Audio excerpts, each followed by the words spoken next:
Dr. Kate Rheaume Bleue. I'm the author of the book Vitamin K2 and the Calcium Paradox, How a Little Known Vitamin Could Save Your Life.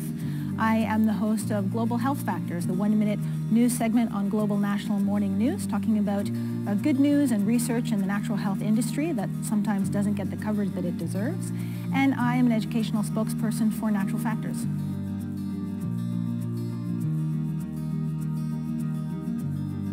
Vitamin K2 is a nutrient that is so important for health, just as important as vitamin D, and we've heard so much about vitamin D, and yet it has been really overlooked. So for anybody who is taking calcium, anybody who's taking vitamin D, anybody who has concerns about bone health or heart health, these people in particular will benefit from taking vitamin K2 and will benefit from understanding a bit about vitamin K2 and how it really is a missing piece to the puzzle of health for so many different health conditions. So vitamin K2 is a nutrient that does a number of things. One of its main jobs is moving calcium around the body. So after we have absorbed calcium, vitamin K2 will take that calcium and help guide it into bones, where it will help strengthen the bones and the teeth, as well as keeping it out of soft tissues like arteries. So helping to prevent things like hardening of the arteries, heel spurs, kidney stones, and other areas in the body where calcium tend to deposit. So when K2 is lacking, levels in K2 are low, we will tend to see problems like osteoporosis, leaching of calcium from the bones, or increase in calcium in other areas leading to problems like arterial plaque.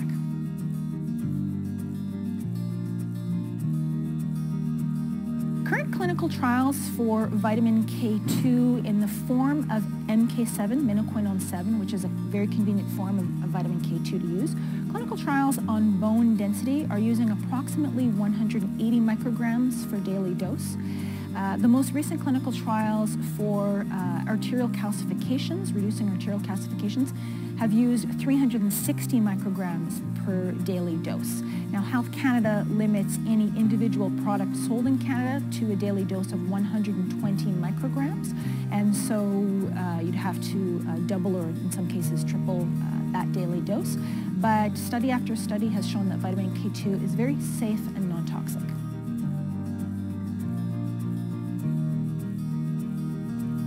Vitamin K2 is available on the market in two different forms, one called MK4 and the other one called MK7. Both of these forms work, they're both effective, but they both have research behind them, but they need to be used each in their own appropriate doses. So MK4 has been shown to be helpful in relatively high doses. Studies with MK4 have used 5,000 micrograms up to 45,000 micrograms, and showing good results with those high doses.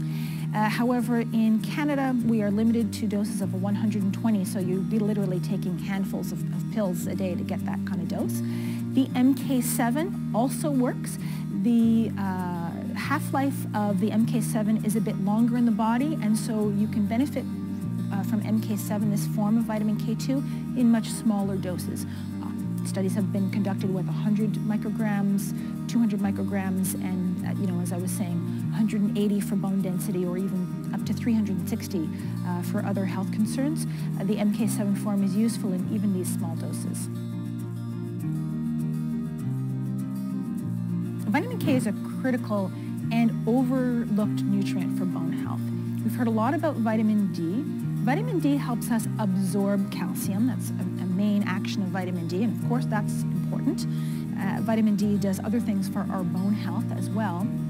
However, once we have absorbed calcium, vitamin D has no control over where that calcium goes. The role of vitamin K2 is to take that calcium and guide it into the bones where you want it and help keep it there. So vitamin K2 is a critical nutrient for bone health, and the clinical work so far, clinical studies have been very promising in terms of increasing bone density and bone strength with vitamin K2.